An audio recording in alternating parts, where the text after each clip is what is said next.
¿Qué tal? Buenas noches, doctores. Yo soy Luis de la Osa, anestesiólogo.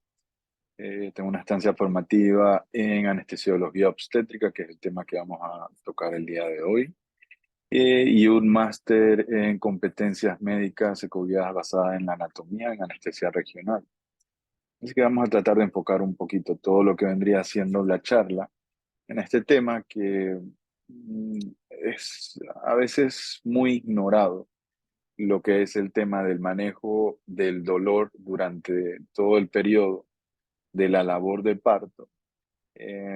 Sobre todo ahorita en Panamá hay un gran auge en la consideración de lo que vendría siendo el concepto que deben haber escuchado, parto humanizado, que es tratar de integrar a la paciente, a la mujer, de este binomio madre-hijo, en, en que ella tiene algún grado de control o en que ella tiene el control de toda la situación que está ocurriendo, tanto por parte de información como por manejo del dolor, como, como veremos. La charla vamos a tratar de enfocarla para que se entienda la diferencia entre un concepto de analgesia, llámese analgesia, quitar dolor de una manera sensitiva, y anestesia, haciendo un bloqueo sensitivo completo, completamente evitando este estímulo nociceptivo, pero también haciendo algo de bloqueo motor. Entonces vamos a empezar un poquito.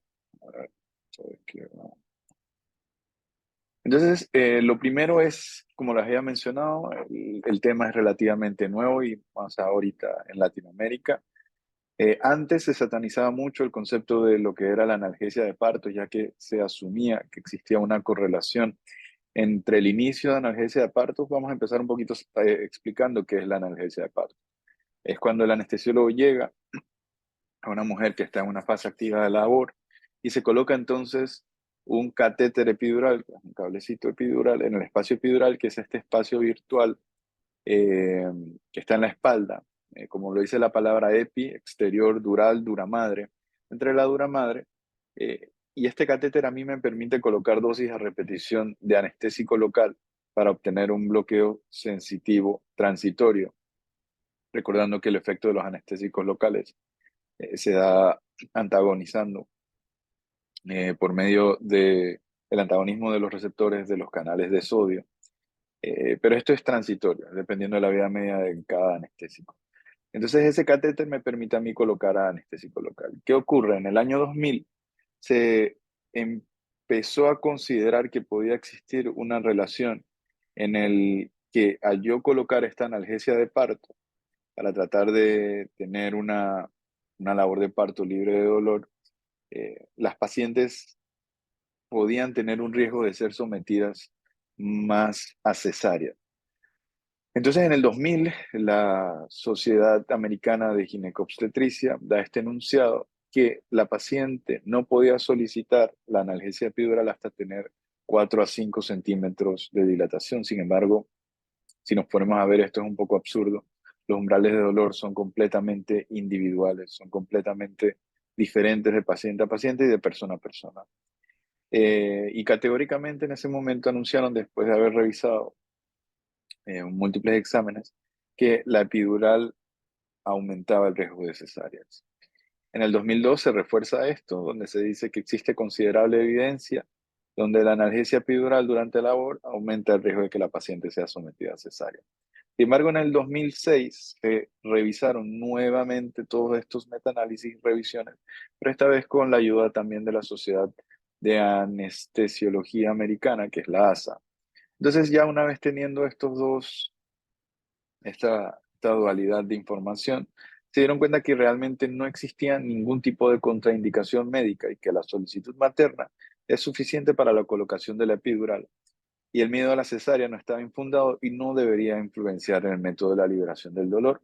Por consiguiente, verán también en su práctica, tanto pública como privada, que todavía existe gente que dice, oye, la epidural tienes que esperar hasta que tengas más de 5 centímetros porque va a aumentar el riesgo considerable de ser sometida a cesárea, cuando realmente no es así.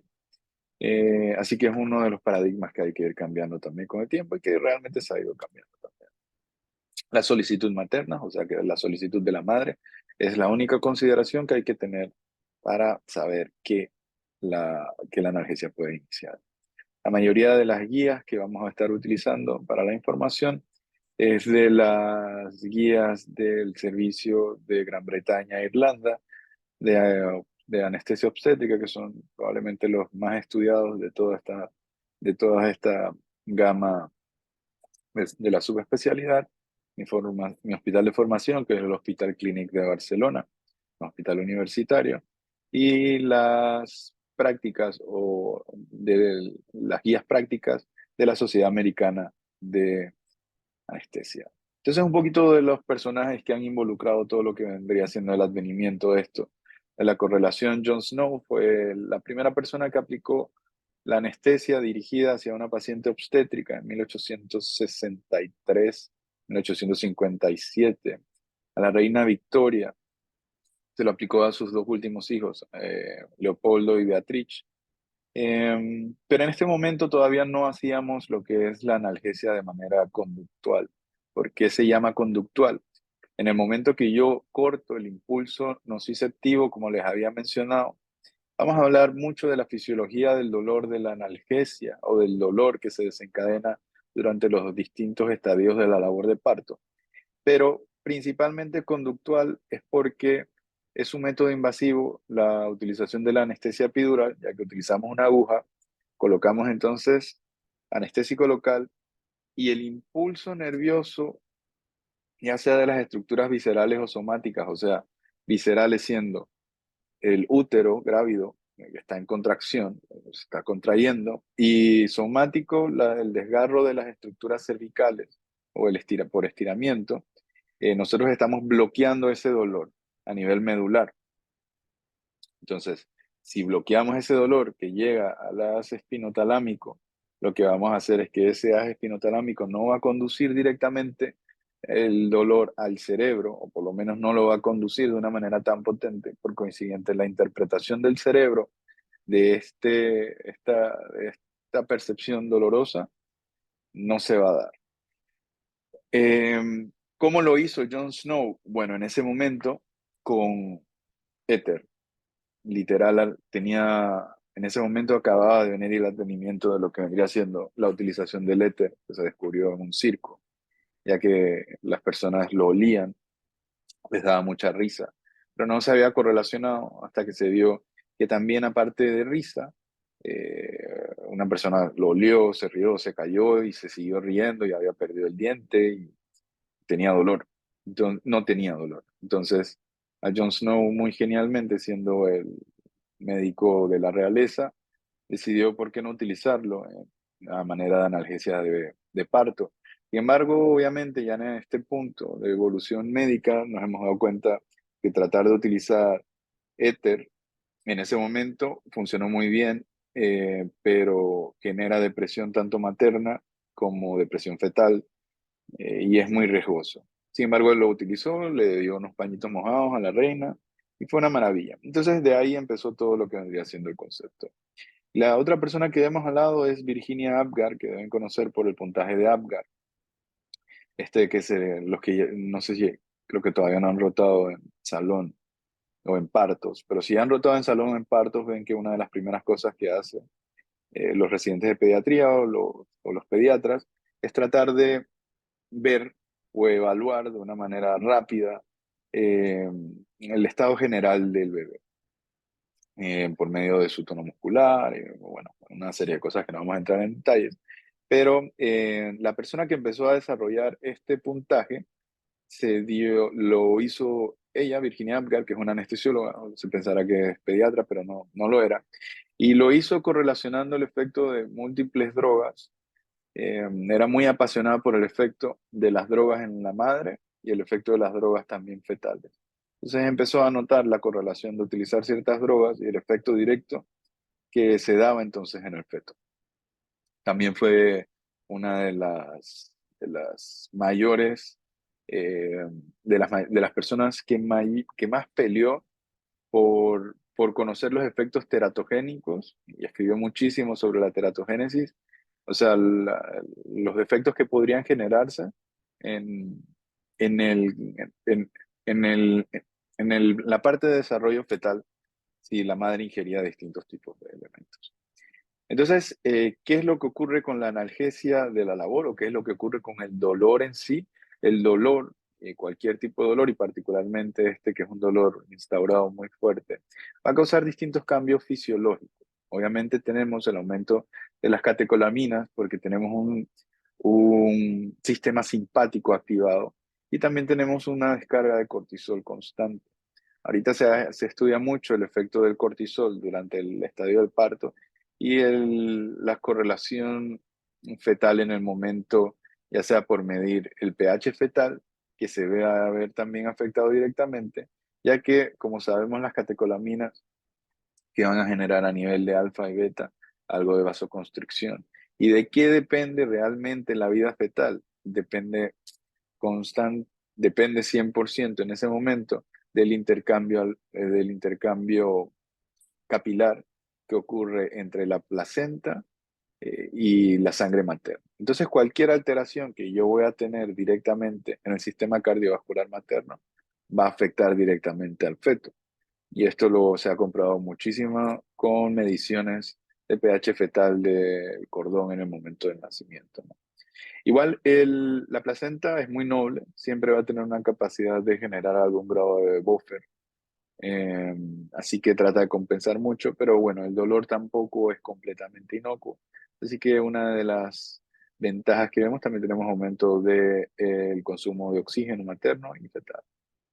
Entonces una de las ventajas que nos ofrece la analgesia es disminuir todos estos efectos relativamente nocivos.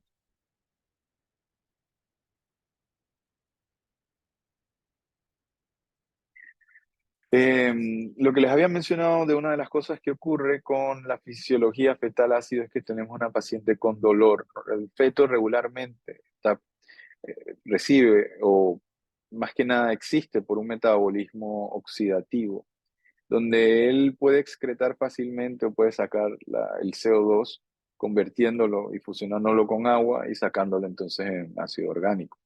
¿Qué pasa si entramos en un metabolismo anaerobio, ya sea por las distintas causas que podemos tener, por una alteración directamente materna, por alteración directamente también en, en, perdón, en el flujo placentario? Esto va a hacer que este consumo de oxígeno y este CO2 no pueda salir. Y esto va a causar que a pesar de tener la función de la placenta, no vamos a poder eliminar lo que vendrían siendo los ácidos orgánicos y vamos a tener entonces productos y van a permanecer dentro del feto y que van a aumentar entonces o disminuir, perdón, el pH umbilical por coincidente. Si es un feto que no tiene una buena capacidad de compensación por cualquier patología intrínseca, no lo va a llevar tan bien.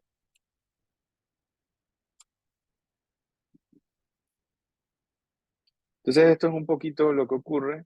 Tenemos que aumento de la CO2, vamos a tener patrones respiratorios, disminución de bicarbonato y otros buffers y entraremos en un patrón metabólico. Distintas cosas que pueden afectar el pH fetal, alteraciones directamente de la madre, con presiones o cualquier tipo de colapso que pueda haber umbilical, un prolapso de cordón, por ejemplo, o alteraciones directamente en la placenta como un desprendimiento de placenta. Entonces los medicamentos que utilizamos regularmente para generar la analgesia o anestesia son dos principalmente. Eh, los dos principales son los anestésicos locales. Vamos a hablar específicamente de lidocaína y bupivacaína. Y el otro vendrían siendo los opioides, ¿no? Como el fentanilo. Opioides de vida media rápida o vida media corta. ¿Qué sucede con esto? Como cualquier tipo de barrera fisiológica, o por lo menos como por ejemplo la barrera hematoencefálica. La barrera uteroplacentaria también va a gozar de ciertos privilegios, como que los medicamentos se van a transmitir por medio de una difusión pasiva, pero van a depender mucho de los gradientes de pH que existen tanto en la madre como en el feto. ¿Qué significa esto? Si existe una diferencia de pH, siempre va a haber el pH fetal va a ser ligeramente un poco más ácido. O sea que va a tener va a tener esta tendencia a mantener los medicamentos dentro del feto. Por consiguiente, a pesar de tener el metabolismo materno funcional, no necesariamente vamos a, vamos a tener un clearance de la sustancia que entra directamente a nivel del feto. Así que siempre hay que ser muy cuidadoso con las dosis, a pesar de que los medicamentos que regularmente utilizamos a nivel epidural se quedan en el espacio epidural regularmente.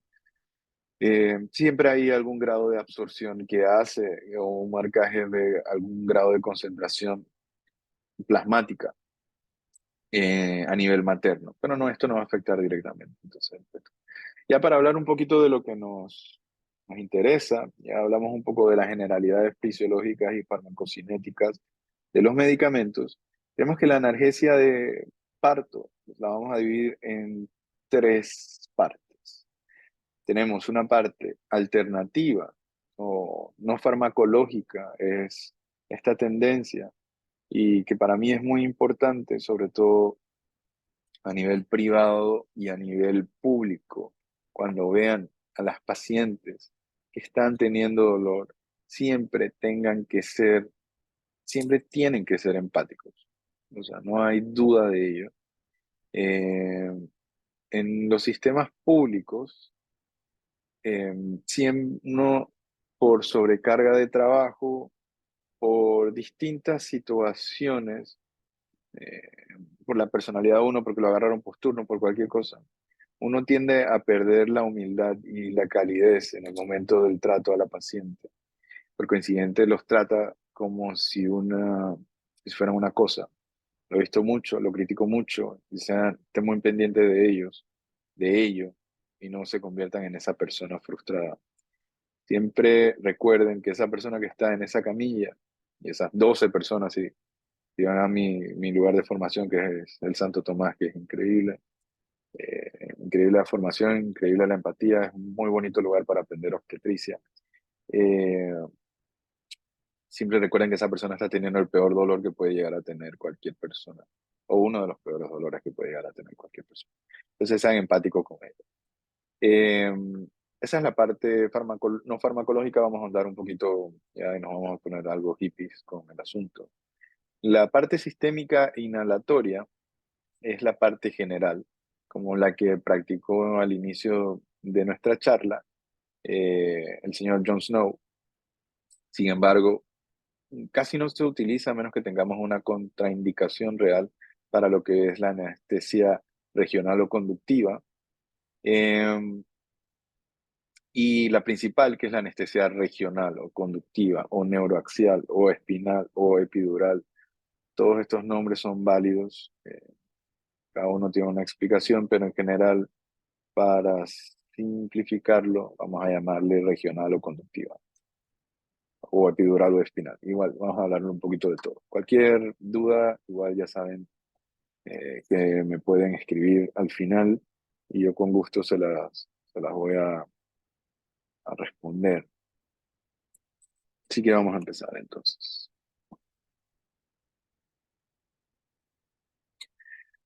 Ok, lo primero que tenemos que entender un poquito es que el trabajo de parto es un trabajo completamente dinámico. No se da de una sola manera y el dolor permanece de la misma manera hasta el final. ¿Ok? ¿Qué significa esto? El dolor va a ir evolucionando.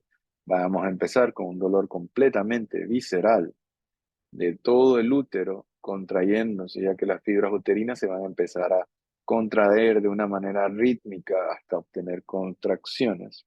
Como vemos aquí, si medimos, perdón, y tratamos de trazar una línea dermatómica a saber dónde está esas fibras,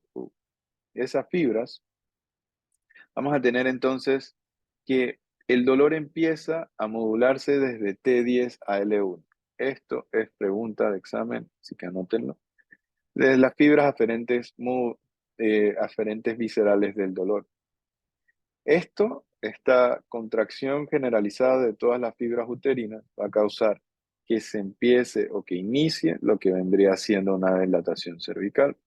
Ahora bien, como ven y como bien buen observadores que son, Si tenemos que el dolor inicia a nivel torácico, va a ir evolucionando al lumbar, sabremos que en el periodo expulsivo, en el estadio 2 de la labor, este, esta dilatación cervical que va a ocurrir va a ser mediado por las terminales sacras, no lumbares. ¿Ok? Entonces, este primer estadio, todo es visceral, todo es alto, T10 a L1, T10 a L2 aproximadamente. Recordando un poquito lo que vendrían siendo los dermatomas.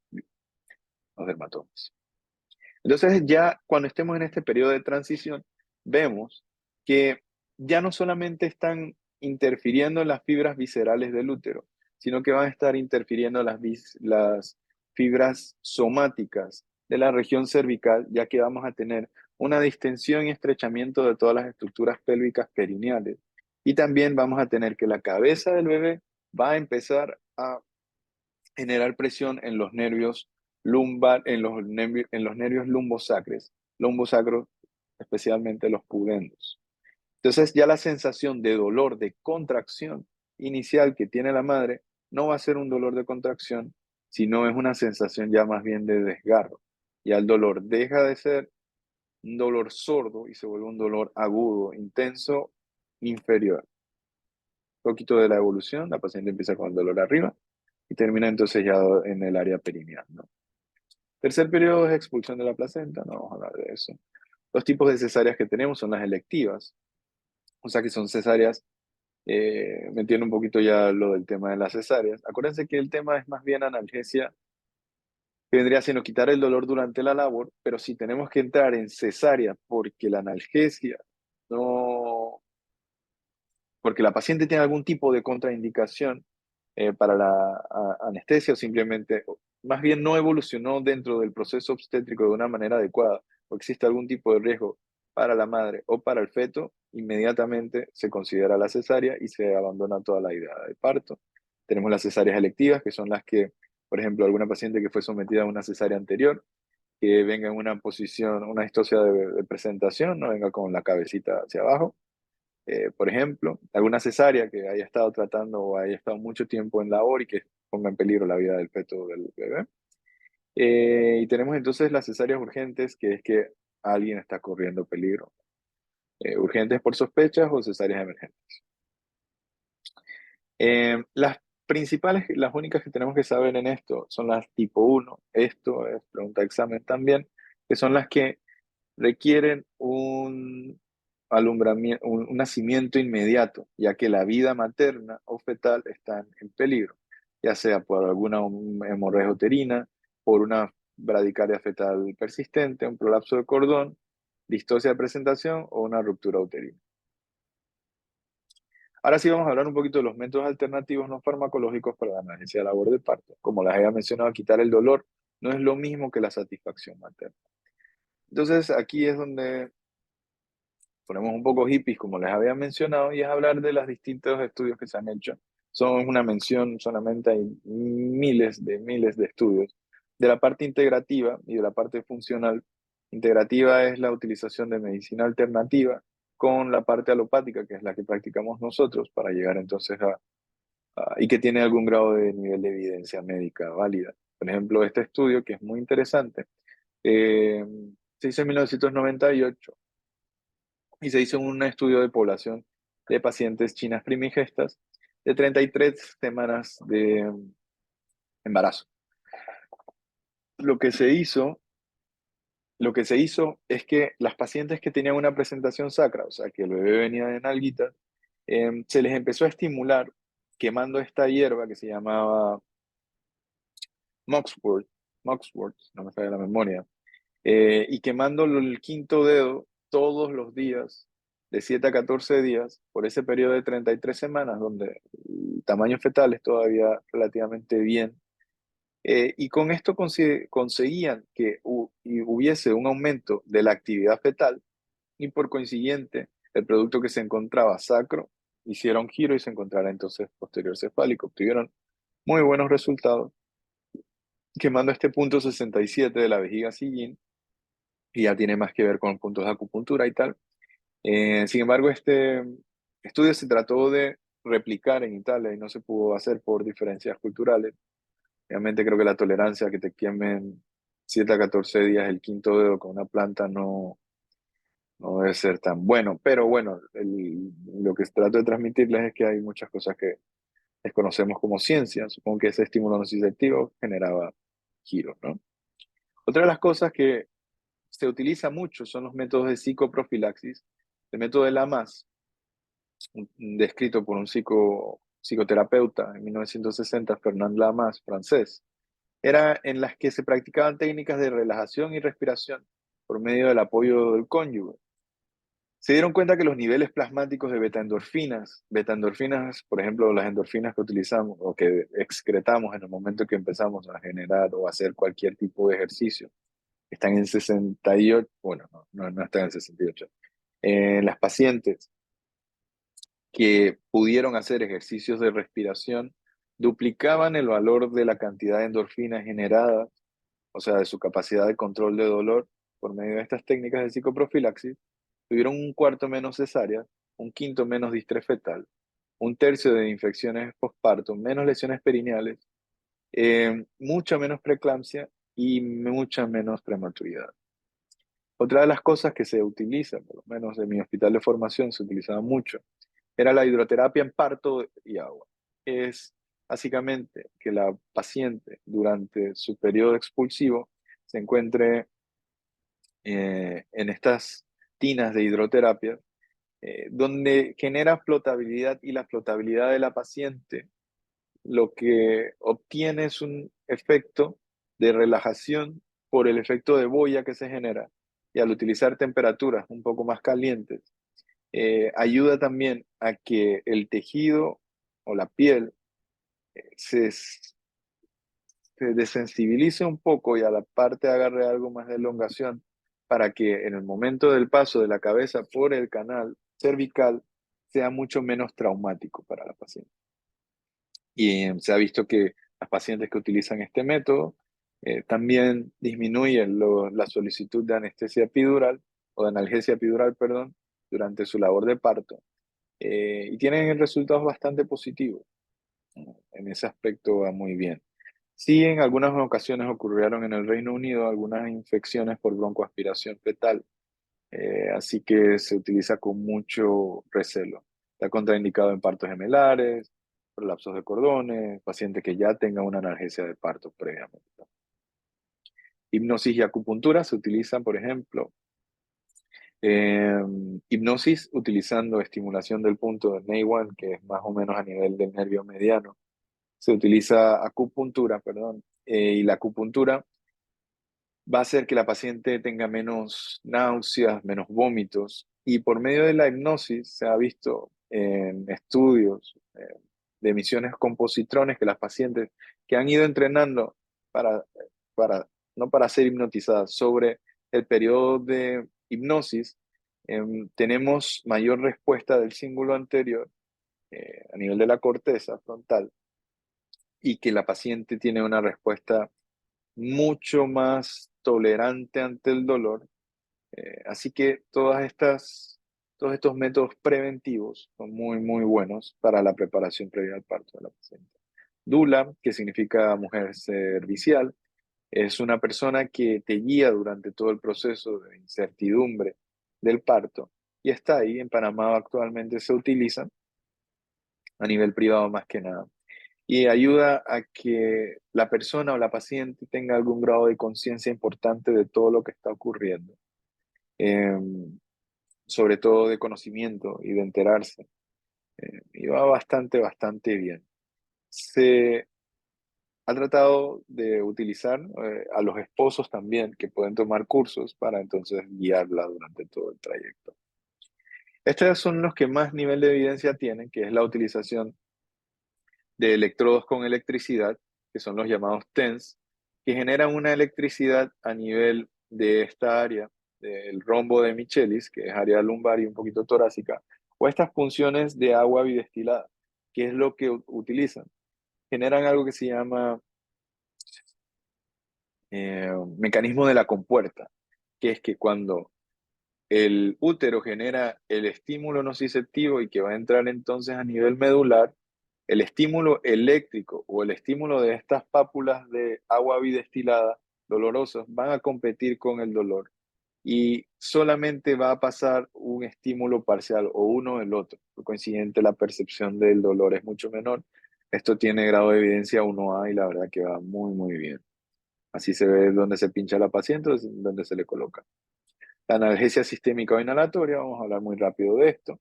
La inhalatoria se utilizaban óxido nitroso o gases halogenados y los opioides. Se utilizan tramal, meperidina o remifentanilo.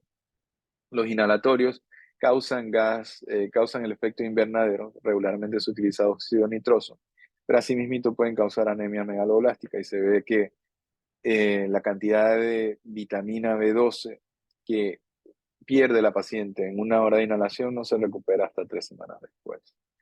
Los opioides se utilizaban antes mucho el tramal y la petidina, pero da muchas náuseas el tramal y la petidina se transforma en un metabolito activo que se llama normeperidina y que causa depresión fetal, que puede causar que el feto cause depresión. Todas estas administraciones son endovenosas. Ahorita ha venido a cambiar un poco todo el remifentanilo, que es un opioide de vida media muy rápido, y se utiliza con esta maquinita que se llama PCA, que es Patient Control Analgesia, que hace que el paciente cada vez que tenga dolor pueda chutar, le están presionando un botón, manteniendo concentraciones analgésicas adecuadas y siempre manteniendo un rango terapéutico sin llegar a, este es el rango terapéutico, esto es paciente con dolor y esto es, esto es efectos adversos y esto es pacientes con dolor. Así que al mantener con la máquina, que tiene un algoritmo específico, va a mantener control del dolor adecuado. Los otros medicamentos que vamos a tener, bueno, esto es un poquito de esto. Remifentanilo con el doctor Van Velde, el doctor Carvalho, que han hecho muchos estudios sobre esto. Regularmente sí se puede utilizar a nivel en Panamá, pero se utiliza entonces con pacientes que tengan alguna contraindicación de lo que vendría siendo el manejo regional, eh, el manejo regional.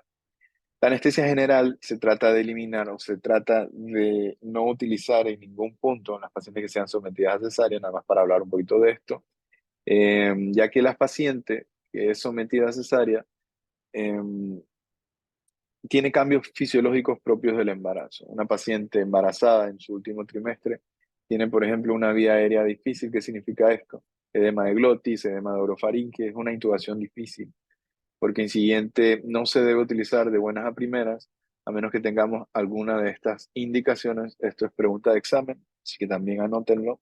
Sufrimiento fetal agudo, hipovolemia materna, coagulopatía. Así que a tomar en cuenta qué pacientes son las que pueden ser sometidas a cesárea. Esto es un poquito de lo mismo. Pacientes que no quieren la anestesia conductiva, que es improbable o no se le debe recomendar. Los protocolos de anestesia general son sabiendo que siempre existe una vía aérea difícil, esto no es pregunta de examen, no se estresen, utilizamos estos medicamentos y estas cosas. Esto sí es pregunta de examen. Como uno de los cambios fisiológicos que tenemos en la paciente embarazada es que también tenemos un aumento de la presión intraabdominal a expensas del útero grávido que va a estar haciendo algún grado de compresión intragástrica. Por coincidente, tenemos que esa paciente va a tener el doble o el triple de riesgo de broncoaspirar. Entonces siempre tenemos que utilizar varios medicamentos como la metoclopramida, ranitidina, citrato de sodio, 2 horas antes del procedimiento. La pregunta va por aquí, ¿qué medicamento no debemos utilizar o qué medicamentos tenemos que utilizar? Esto es un poquito, lo veremos más adelante. Ahora hablando ya específicamente de lo que nos acomete, que es la anestesia neuroaxial o conductiva o epidural o espinal, cualquiera de estos nombres, pero ahorita la llamamos neuroaxial porque actúa en el neuroeje, así que vamos a hacer un bloqueo neuroaxial. ¿Por qué es conductiva? Porque vamos a bloquear, esta es la médula, estos son las vértebras, los cuerpos anteriores, apófisis espinosa, y lo que vamos a hacer es que vamos a introducir un catéter o una microdosis perforando esta dura madre y colocando una dosis mínima de anestésico local a nivel de la médula espinal.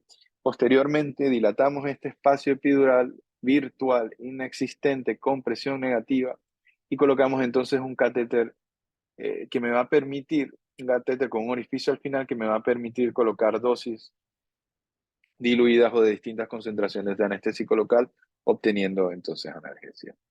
Para saber un poquito más de este corte axial, vamos a entonces tener el cuerpo vertebral, las apófisis transversas, facetas, apófisis espinosas y el canal medular donde vamos a estar colocando entonces anestésico local. Así se ve una aguja epidural que me va a permitir llegar y colocar entonces anestésico local acá. Anestesia neuroaxial es lo que converge todo el espacio del neuroeje. Este es el espacio epidural. Este es el espacio espinal. Si yo rompo la dura madre y coloco directamente anestésico local a nivel de la médula espinal, voy a tener entonces una anestesia o analgesia espinal. Si llego y no coloco y no rompo la dura madre, voy a tener una analgesia epidural. Epi, fuera, dural, dura madre. ¿Ok? Así que es más o menos eso. Entonces, conductiva y neuroaxial involucra ambos. Epidural es si quedo afuera, espinal es si quedo dentro. La única diferencia es que obviamente si estoy cerca de la médula, voy a tener que utilizar muy pocas concentraciones de anestésico local. Si estoy afuera de la médula, voy a agarrar los nervios que salen raquídeos o espinales, tengo que utilizar un gran volumen y concentración de anestésico local. Eso lo vamos a ver un poquito más adelante. Agujas raquídeas son agujas súper delgadas, tratando de no afectar. Como lo habíamos mencionado, lo que queremos es disminuir este estímulo nociceptivo por medio del bloqueo anestésico local de estas fibras A delta y C, que son las nociceptivas termoceptivas, que se encargan de percibir del dolor, ¿no? Tanto visceral como somático. Entonces, esto es un poquito importante. No tienen que aprendérselo todo, para nada. Solamente saber que en la fase 1, como las habíamos mencionado, los niveles dermatómicos son desde T10 a L1. Regularmente, como es un dolor sordo, los opioides a nivel espinal o epidural son suficientes. Conforme estamos en una transición ya con algunos centímetros más de dilatación entre el estadio 1 y el estadio 2, vamos a saber que ya las fibras involucradas son las fibras L2 y S1, y vamos a saber que las fibras sea mielínicas y A delta mielinizadas no son las únicas, son las dos que van a estar actuando. Ya las amielínicas, que son fibras más lentas, van a verse acompañadas de las fibras A delta mielinizadas. Y en el estadio 3 vamos a saber que ya es predominantemente todo sacro, S2, S3, S4, y estamos actuando de fibras rápidas A delta mielinizadas. Por consiguiente, la percepción del dolor y percepción de presión es mucho mayor. Un poco lo que ya hemos visto. Em, para ver, esto es un poco esta. Aquí vienen un par de preguntas de examen. El principio de acción del bloqueo neuroaxial es la raíz nerviosa. Como hemos visto, es el protagonista de todos estos mecanismos de bloqueos que tenemos. Al final, lo que siempre vamos a estar bloqueando son raíces nerviosas. Entonces, como les había mencionado, si lo ponemos a nivel espinal o raquídeo, vamos a utilizar muy poco volumen. Porque a nivel raquídeo o espinal estamos actuando regularmente, estamos actuando directamente a nivel de la médula espinal, como dice la palabra. Raquídeo espinal es lo mismo. Yo sé que técnicamente hay muchos tecnicismos, como les digo, me escriben, me preguntan cualquier cosa. Y a nivel epidural, que estamos donde la médula va a empezar a tirar raíces nerviosas hacia afuera, tendríamos que utilizar mucho volumen, porque necesitamos bañar por medio de volumen de anestésico local niveles dermatómicos distintos. Versus qué pasa si yo coloco una dosis de anestésico local a nivel de la médula espinal. Tenemos que el líquido cefalorraquídeo va a causar que todo ese anestésico local se diluya y se vaya tanto cefálico, o sea, hacia arriba, como a nivel sacral, ¿no? Esto me indica que un bloqueo raquídeo va a ser un bloqueo mucho más fuerte que el bloqueo a nivel epidural. No solamente vamos a tener bloqueo nociceptivo, sino vamos a tener que todas las cadenas ganglionares simpáticas que se encuentran a nivel medular se van a ver bloqueadas.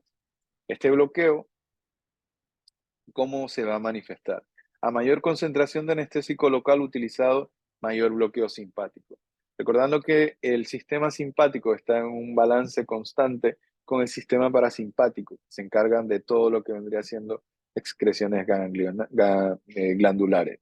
Entonces, si tengo que este sistema simpático se ve ocluido, o sea que estas cadenas simpáticas no van a poder estar excretando ninguna catecolamina, nada de noradrenalina, nada de adrenalina, este sistema parasimpático, muscarínico, niscotínico, va a tomar control y vamos a tener disminución de la presión arterial, vamos a tener aumento de secreciones por consiguiente náuseas, vómitos, mareos, disminución de la presión arterial, disminución de la fracción de eyección cardíaca también, de la contractilidad en general.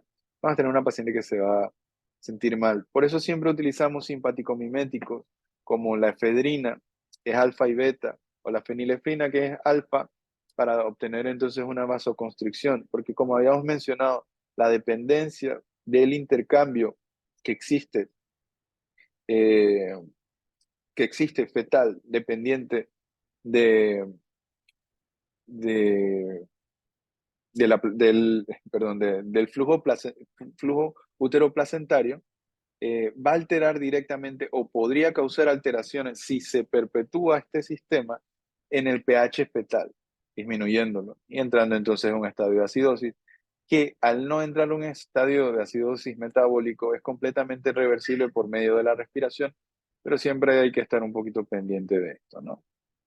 Entonces, las manifestaciones cardiovasculares que vamos a tener después de este bloqueo simpático, pregunta de examen, vamos a tener una disminución del retorno venoso, de las resistencias vasculares periféricas, y regularmente nosotros queremos mantener un bloqueo dermatómico hasta nivel de T6. Si llegamos hasta T4, tenemos entonces que las fibras cardioaceleradoras van a verse afectadas, por coincidente la frecuencia cardíaca materna también, y vamos a tener una disminución de la presión arterial.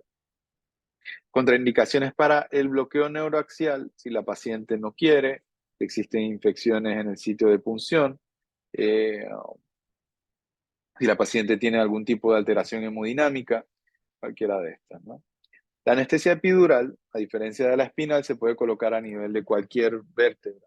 No la ponemos, por ejemplo, la espinal, nos limitamos hasta L3, L4, ya que el cono medular termina aproximadamente eso, igual que la cola de caballo. Así que siempre tenemos que tratar de evitar puncionar alguna de las raíces nerviosas que pueda generar algún tipo de traumatismo entonces en esta conducción. A nivel epidural, podríamos colocarla en cualquier lugar, obviamente con mucho cuidado, y hay especialistas para esto. Si fuese un nivel relativamente alto como cervical, pero a nivel lumbar y torácico no hay ningún tipo de problema.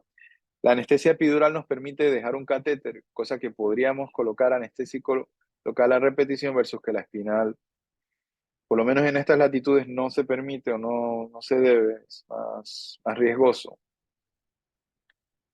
Pero sí tenemos que la anestesia epidural al bañar las raíces va a tener un inicio mucho más lento y va a ser un bloqueo de acuerdo a la concentración y un bloqueo por segmentos. Esta es la anatomía del espacio epidural, así se ve la aguja entrando, esto es la médula, como vemos no rompemos dura madre y aquí introducimos el catéter, desde este lado lo vamos introduciendo y lo va a ir subiendo si el bisel se encuentra hacia arriba.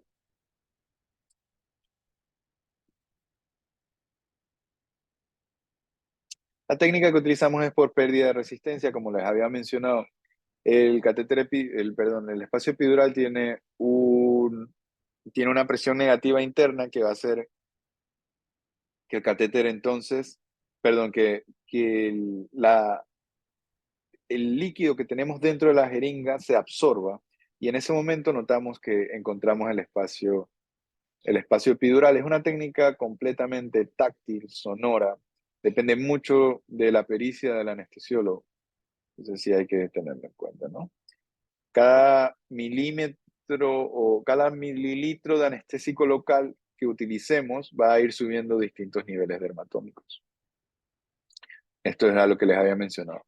La complicación principal, pregunta de examen, cefalea, si yo con una aguja no espinal, o sea, las agujas espinales son muy delgadas, son del grosor de un cabello, para tener una idea, o un poquito más gruesas, pero simplemente como a medida de ejercicio. Las agujas espidurales son muy gruesas. Si yo rompo la dura madre con una aguja espinal, con una aguja epidural, lo que voy a tener es una franca salida de líquido cefalorraquídeo.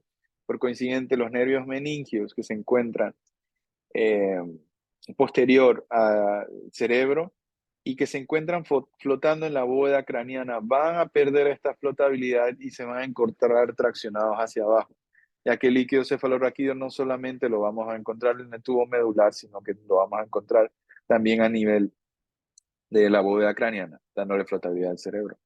Entonces, la complicación principal es que inadvertidamente o advertidamente nosotros como anestesiólogos rompamos esa dura madre y salga todo el líquido cefalorraquídeo, da una cefalea intensa eh, que se intensifica mucho dependiendo del posicionamiento del paciente. Si el paciente se encuentra semisentado, va a tener entonces la cefalea. Si se encuentra acostado, no la va a tener. Eh, Líquido cefalorraquídeo tarda un buen par de semanas a una rata de 150 mililitros por hora para recuperarse. Sin embargo, no es suficiente. Pregunta de examen, la raquidia se da en el espacio subaracnoideo o espinal. Son dosis muy pequeñas ya que estamos trabajando directamente en la médula, es una dosis única y inicia rápidamente, en 8 o 10 minutos ya tenemos una muy buena analgesia o anestesia. A nivel epidural, es en el espacio epidural, dosis muy grandes, dosis únicas o por el catéter y es de inicio lento. Esto es muy importante para simplificar un poco las tres técnicas.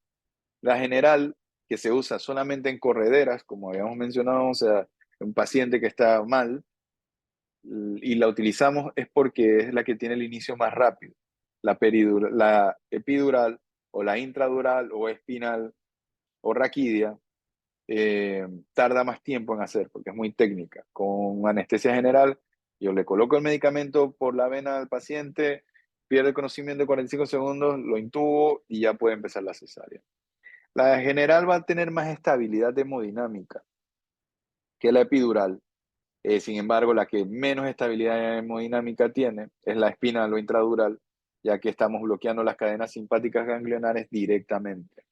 Entonces, con la general tengo más relajación muscular que con la epidural. La epidural solamente va a dar algo de analgesia, pero la molesta mucho en la paciente. Nunca va a tener una analgesia completa que comparativamente con la intradural. Y la general, el asunto, que uno verá estos tres, que oye, es lo mejor, sí, pero claro, el feto nace dormido, así como lo está la madre. Así que es muy negativo. La epidural casi no tiene afección fetal. Y la intradural por los cambios hemodinámicos tan drásticos que dan. Cambian entonces y pueden afectar el feto. La anestesia raquídea o espinal se da en el espacio subaracnoideo. Siempre inyectamos abajo del E1, ¿no? Siempre limpiando las manos, hay que utilizar un lavado, una técnica séptica completa. Siempre tomar en cuenta también evitar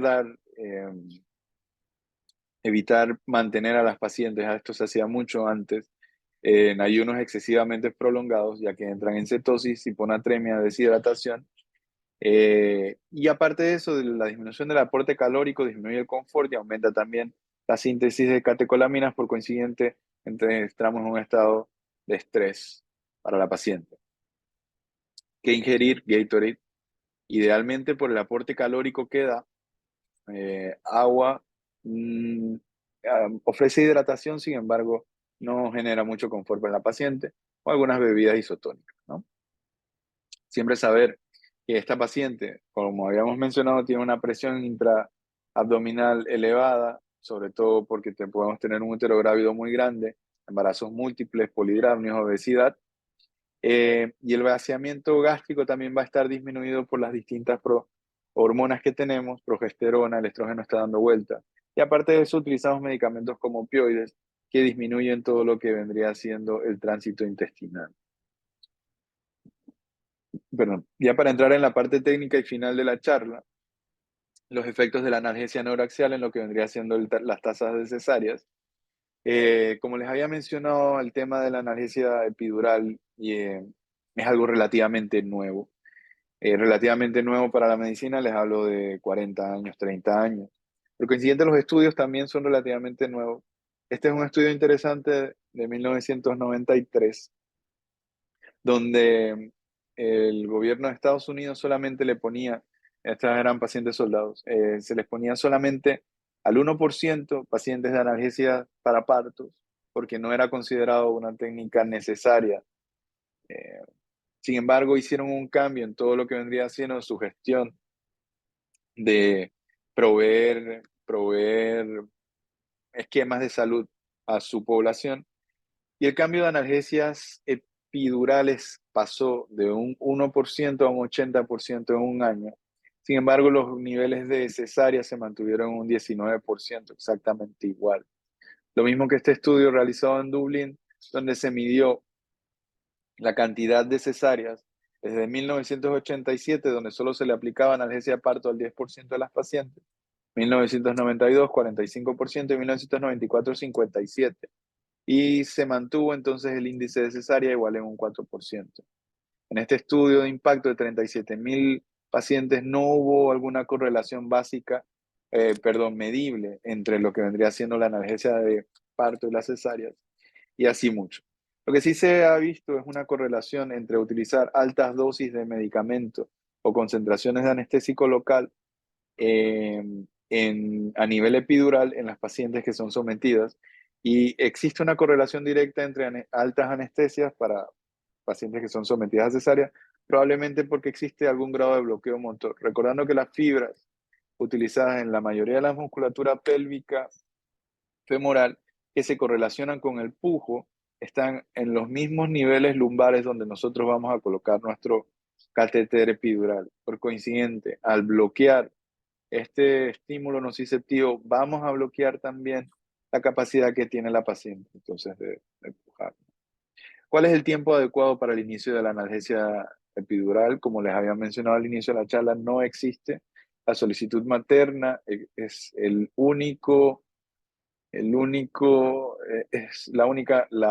la única indicación para solicitar entonces la analgesia epidural. Se ha estudiado muchísimo este estudio de One del 2009, donde se estudiaron 12.000 pacientes, 5 años, utilizando epidural desde la fase latente de la labor hasta una fase activa. Se mantuvieron el mismo porcentaje en 23%. Este estudio, donde a todas las pacientes se les colocó analgesia epidural a los 2 centímetros y no existió ningún tipo de relación en cesáreas o instrumentación.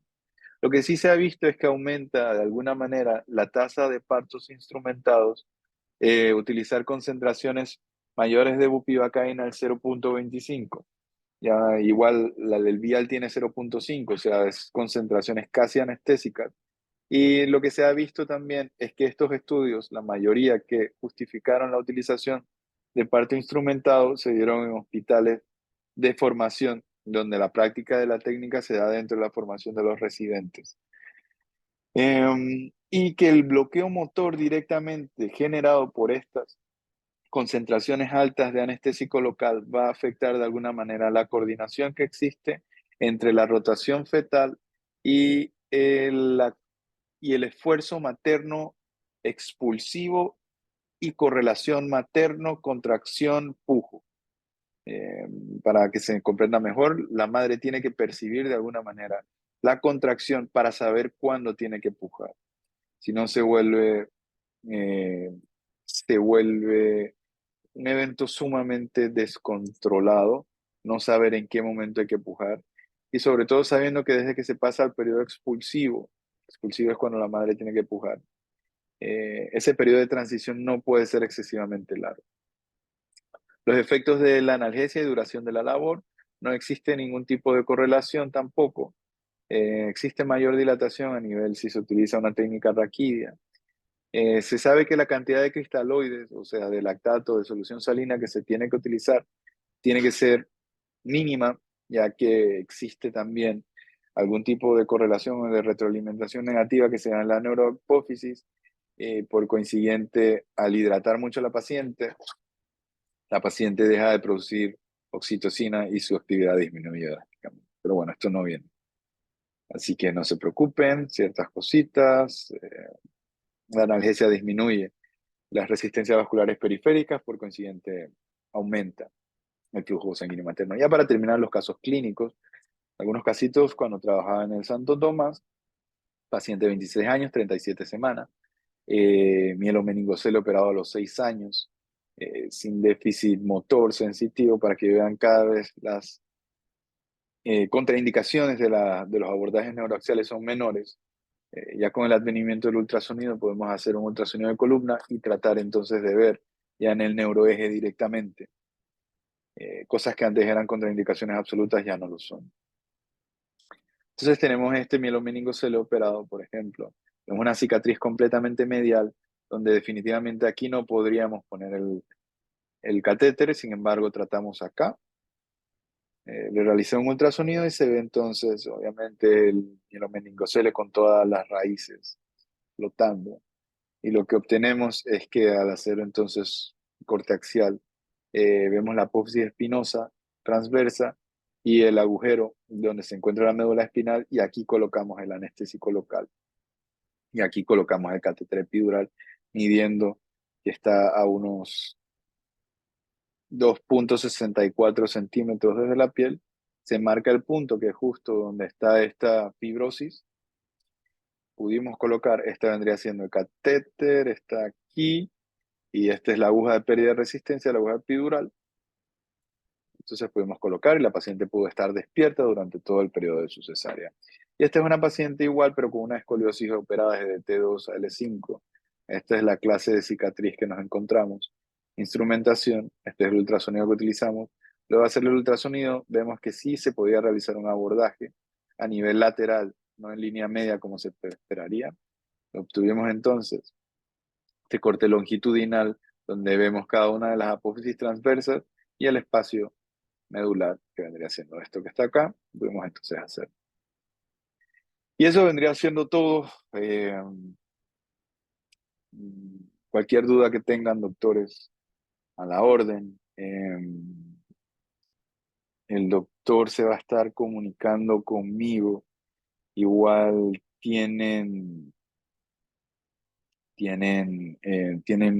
les voy a estar enviando mi correo. Me pueden escribir por correo, me pueden escribir al celular. Y un placer entonces darle la charla, doctores. Espero se encuentren muy bien y, y listo.